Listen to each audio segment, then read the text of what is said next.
Hello students, good morning to all of you. Today we'll start the new chapter, Human Capital Formation of India. We had already discussed the poverty chapters, that is that what do we mean by poverty, who are to be called, causes of the poverties, and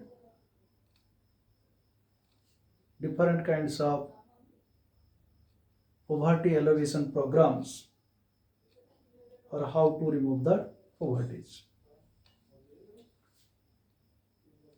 Today's chapter is Human Capital Formations. Dear students, we all are human beings, and human being is the one capital. Human beings are capital. Human being is a resources. So what are the resources we have? That is, there are the different types of resources. Among all them is that physical resources we have already known from that geography in that class 9th and 10th. Or it is to be called that physical capital. That physical capital includes all those inputs which are required for further productions, like plants, machineries, factory, building, raw materials, etc. The physical capital is needed to make use that physical resources. It means these physical resources accumulations is quite important for the growth of an economy or of a country.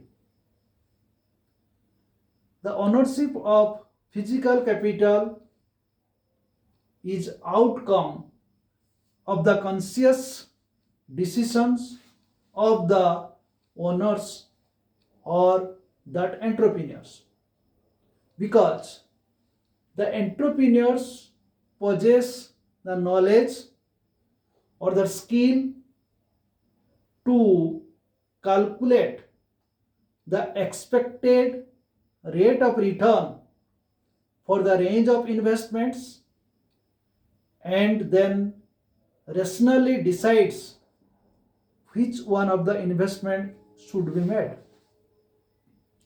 I am giving the example. All that students, you have already known that industry or that manufacture sectors, like that JK cement industry or these cement industries, they are the different owners of this type of industries. Suppose that JK cement industry is established by that Singhania's families. So Singhania's family use that physical capitals like plant, machinery, buildings. But that Singhania, that YPSC Singhania ji, whenever he invested his capital for this production of that cement industry, he must have that, possesses that knowledge to calculate if he will invest that money in these particular areas in the process of that cement productions, what is that expected returns that Singhania will get, that possesses of that entrepreneurship qualities, because he must be an engineer. He takes the help of the different chartered accountants. He shows his entrepreneur skills. He takes his own responsibility on his own shoulders and rationally decide which one of the investment he should be made to get that maximum return, that skills, that knowledge, that is to be called that one kinds of human capitals. Dear students, you have already known this is your 12th class. After 12th class, you have to take that higher studies and you will get the job.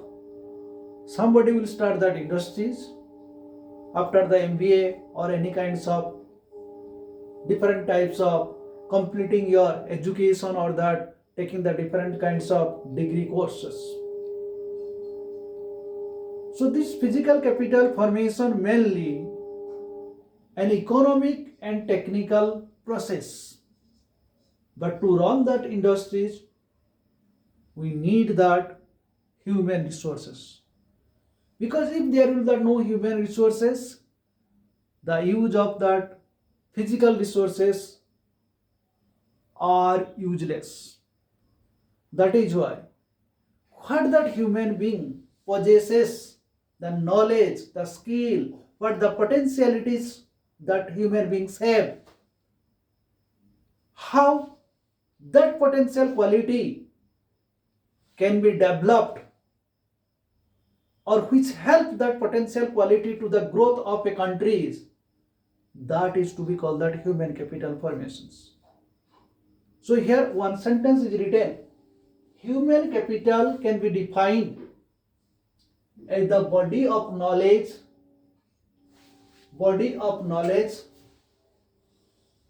possessed by the populations, the knowledge which have the country's populations, and the capacity of populations, that skills, the capacity of the population means that different persons, those who have the different skills like doctors, engineers, chartered accountant, aeronaut, etc. These are the skills which have that human beings that capacity of population to use knowledge effectively. It means the doctor saves the life of a human being. The engineer makes the different machines. The chartered accountant calculates that profit and loss, expected rate of returns. These are the skills what the human beings have. That skill, that possesses of knowledge is to be called that human capitals. And when this knowledge will be invested, when this knowledge will be created, that is to be called that effective knowledge. An engineer can make that machines or that buildings, that is to be called that effective knowledge. Similarly, doctor can save that life of a patient. The chemist can introduce the different kinds of medicines. Like at present times,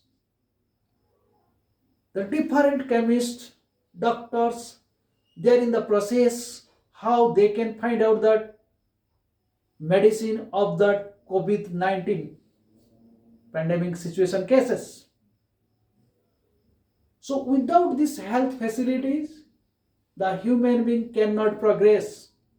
You think yourself, one person is sick and another person is the fit. Who can comfort to do that more and more work? Who has the ability to afford his services, to afford his physical labors? That one literate and another is that illiterate. One educated skilled persons, how much contribute his or her service, that uneducated persons or the daily labor, they cannot afford that much services for the growth of an economy what we need in the faster rates. That is why this sentence says that human capital can be defined as the body of knowledge.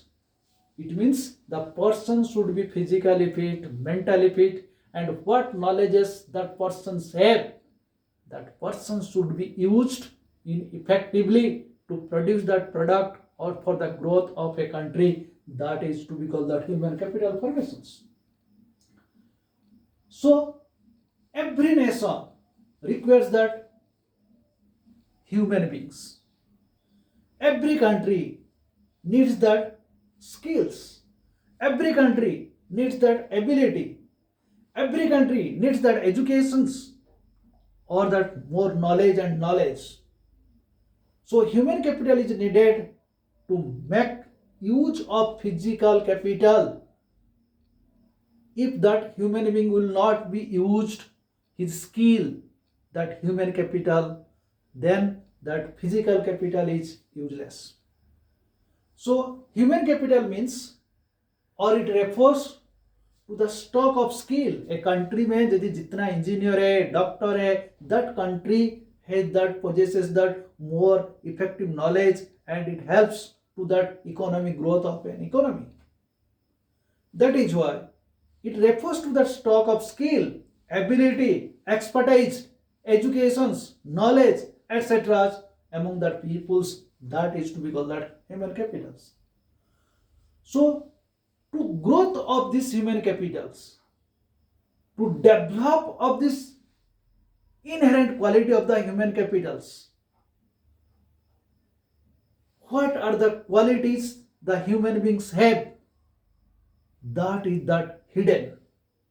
By way of that investing, that hidden capacity to be come out, and that will help to the growth of an economy.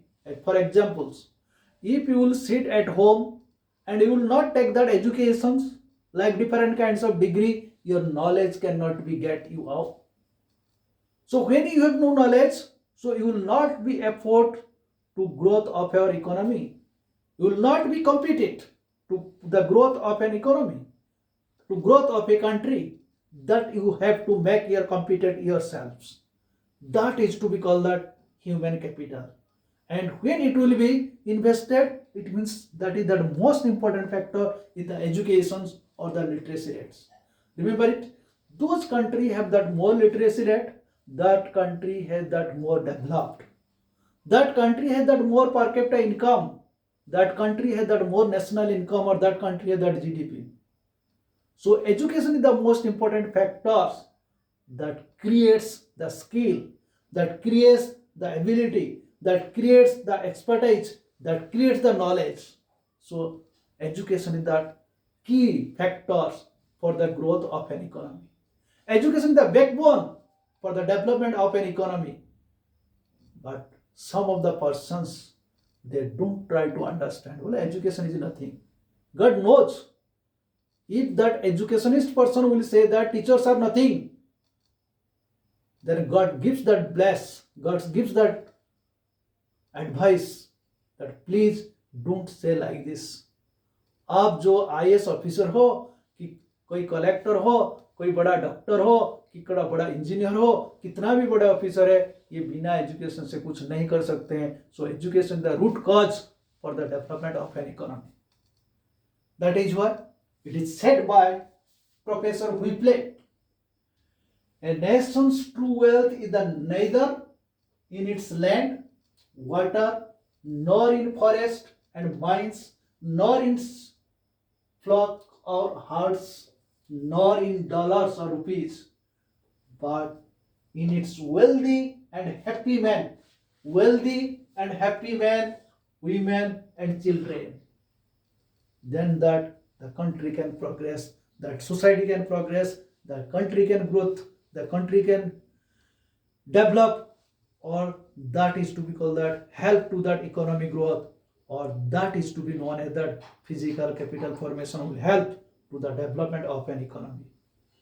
So there is need for investment in human capital to produce more human capital or more human capital out of that human resources. It means what resources, human resources we have, we need that capital, we need that investment to that human resources. That is why we can able to growth of our economy, we can able to growth of our country. It accumulates that important growth of an economy. The societies needs that sufficient human capital in the form of the competent people. Competent people means the person who can face the challenges, the person who can face that responsibility in his own shoulders, the person who can always come forward to take his own responsibility and take the initiative, take the innovative, create the new skill, new idea, new knowledge. This person is to be called the competitive persons. So competitive people, these are that progress by that investments, or they needs or they possesses the different kinds of training, on the job training and off the job trainings. You have already known from the business studies on the job training and off the job trainings. So the people, we have to educate them, we have to train them, we have to make that efficient qualifications, we have to need that good human capital to produce that human capital, say that doctors, engineers, chartered accountants, lawyers, or any other skilled persons, astronaut, etc. आज यदि हमारे पास अभिनंदन नहीं होता तो हम पाकिस्तान से जो हम अभिनंदन का एक्टिविटी आप जानते होंगे तो आज हम विन नहीं कर सकते. So there the different skills, different educationist skills, different trained persons we need for the development or for the growth of an economy. So a country can turn that physical resources like land and the physical capitals like factories. Similarly, it can also turn that human resources like students into that human capitals, like engineers, like doctors, like collectors, like astronaut. Both the form of capital formation are outcomes of the conscious of that investment decisions. So that physical capital, when we compare that physical capital and human capital, there is the both coordinations among these uses of that physical capital and that human capitals. So it means the physical capital is the tangible goods and can be easily sold in the markets. Remember, it's there the migration also I am spelling. But human capital, that is that intangible and cannot be sold in the markets.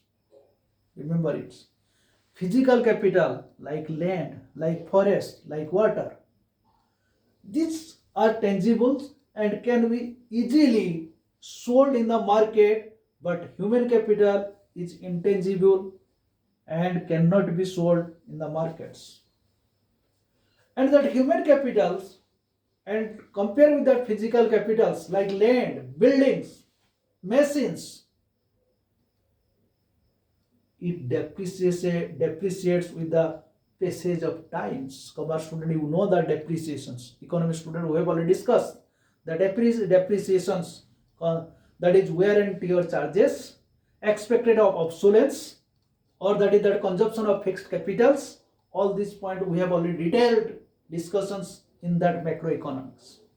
But in human capital cases, it means if we are discussing the depreciation in case of that physical capital, we also discuss the depreciation in case of that human capitals.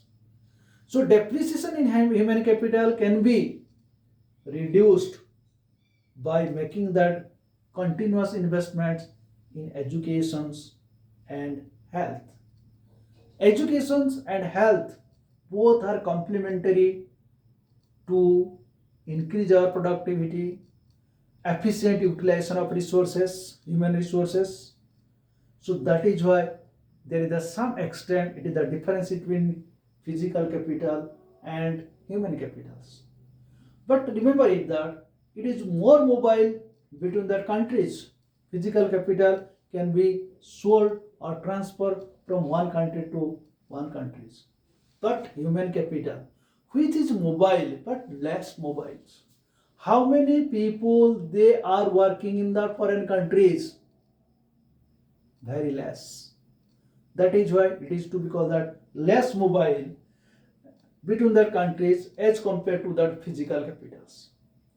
Physical capital, I have given the example, like machinery can be separated from its owner, but human capital cannot be separated from its owner. Remember it. Human capital, like skills, like the skills cannot be separated from a person's. Laborer can be separated from the labor, or the skill cannot be separated from the owners. Similarly, physical capital is the outcome, conscious decisions of owner and the mainly economic and technical process. But formation of human capital is partly social process and partly conscious decisions of the possessors of that human capitals. Dear students, one student, suppose you want to become the chartered accountants as a commerce students, you want to become the different MBA courses, but dear students, how did you get this knowledge to become the CA ICW as a commerce student, or you want to become the doctor from that very childhood stage in the school, or from your parents, or from your colleagues? So human capital formation is to be done through that conscious policy formulations, but in physical capital it can be built through that imports. हम बाहर से मंगाना पड़ता है, but human capital can be formulated और can be done through the conscious policy of formulations. So the most important factor is that why or the how the people will be more educated, more literate, and they become that physically and mentally fit, and they will be that more skilled persons, they will be more knowledgeable person, and they will be more productivity, and they have that more abilities that can be created by our resources, by our different kinds of technology, by our different kinds of health, educations. These are to be that investment policies that is called that human capital formations. So human capital formation refers to development of abilities, skills among the population of the country. It means how we can create or how can we can develop the ability of a person's, how we can develop the skill among the persons, how we can give that knowledge of a person's. That is possible by the help of the educations. So education is the key factors, or education is the root cause for the development of economy and for the formation of the human capitals. That is why human capital formation is the process acquiring and increasing the number of persons who have the skills, education and experience. So human capital formation is associated with the investments in the man, and this development create the productive resources for a growth of economy, or we can say that for economic growth of a country. So this is that meaning of human capital formations. Thanks to all of you.